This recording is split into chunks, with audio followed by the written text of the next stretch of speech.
Okay, so I'm a big fan of corporal punishment, and I wanted to share two little stories from back when I was a kid. Um, the first one is just the idea of my grandmother disciplining me when I was a kid. I remember a time when she was so frustrated from having to deal with my nonsense day in and day out that she didn't even spank me. She took me to my bedroom and she sat me on my floor.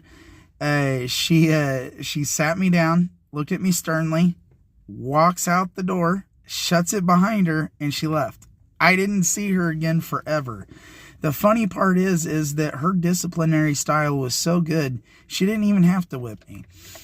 She left the room, shut the door. My toy box is like 5 feet, like, you know what I mean? Like, it's like 2 feet away from me, you know? It's like, it's right there. I have a lot of stuffed animals. Those are quiet. She would never know. But, like, I just sat there staring at that door, you know, because, like, I knew that somehow she would know, you know, and, like, she wouldn't know. But it's the idea that, like, the fear of consequence was so great that I knew what the consequence would be, that it kept me in line even when not being watched.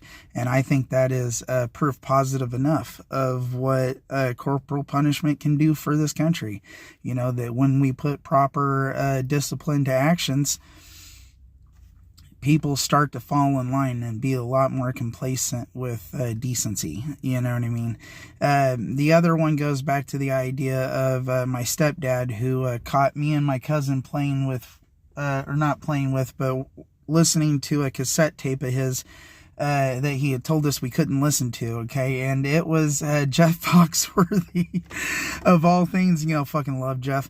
But the funny part is like, it didn't make any sense. Like, why can't we listen to this? And especially on reflection, like, why couldn't we listen to this? Like, dude, like, you, mom, everybody else says far worse shit at the stoner circle right in front of the kids than anything that's on any of Jeff's tapes. So, like, what gives? But I think what he was driving at was more the principle of the idea that no means no, and if I tell you no, you better not cross that line.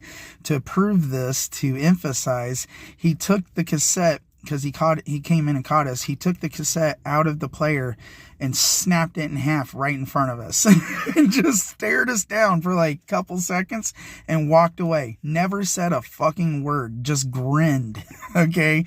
And that was fucking terrifying. Like, I knew the message. Like, if that's what he'll do to his own shit for breaking rules, what's about to happen to me?